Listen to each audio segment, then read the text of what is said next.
21শে ফেব্রুয়ারি আন্তর্জাতিক ভাষা দিবস এবং সেই উপলক্ষে আমরা শহীদদের প্রতি জানাই বিনম্র শ্রদ্ধা।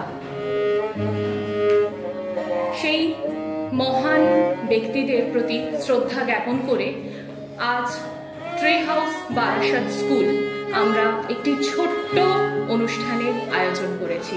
আমাদের ছোট্ট কচিকাচাদের নিয়ে এই ছোট্ট প্রয়াস।